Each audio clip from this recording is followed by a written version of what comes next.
नहमदुहु व नसल्ली अला रसूलिल करीम अम्मा बाद। अभी देखता हूँ सोशल मीडिया पर कुछ लोगों ने मौलाना रशीद अहमद गंगोही रहमतुल्लाह अलैह जो देवबंदी मसलक के फिक्र है उस पर एतराज किया है कि उन्होंने लिखा है कौवा हलाल है। जवाबन अर्ज है कि कौवे की 3 किस्में होती है। एक कौवा होता है शिकारी, उसकी नोक तेज होती है, चोंच, वो घरों में आकर के चूजे को शिकार करती है मुर्गी के, वो हराम है।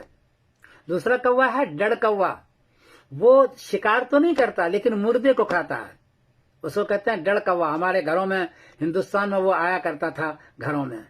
और तीसरा कौवा है गुराबु ज़रे, खेती का कौवा। मैं जहां रहता हूँ बरतानिया में, उसके सामने पार्क है, पार्क में रोजाना देखता हूँ खेती के कौवे को। वो शिकार भी नहीं कर पाता है, नोक तेज नहीं है, मुर्दा भी नहीं खाता है, वो दाना चुगता रहता है कबूतर के तरह, वो कौवा हलाल है। उसके बारे में कहा है, मैं पढ़ के सुना, और ये हिदायत में मसला मौजूद है।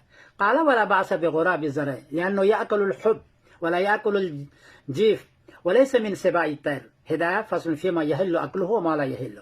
को हर्ज की बात नहीं, ये नहीं कि खाओ, लेकिन अगर खा लिया तो को हर्ज की बात नहीं है। खेती का कौवा, खेती पर जरा जोर देना, सीधा कौवा नहीं बोलना, इसलिए कि वो दाना खाता है, मुर्दार नहीं खाता है, और वो फाड़ खाने वाला परिंदा नहीं है। ये हिदायत में लिखा हुआ है, इसके बारे में हलाल कहा है। इसलिए एतराज करने वाले और मजाक करने वाले जरा खासतौर देवबंदियों पर जरा बड़ी बड़ी किताबें पढ़ा करो, क्यों दूसरों पर एतराज करते हो। गुराबु ज़रे खेती कौवा हलाल है, बाकी 2 कौवा हलाल नहीं है। मैं खुद देखता हूँ अपने पार्क में।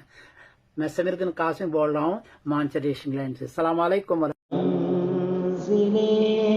मेरे साथ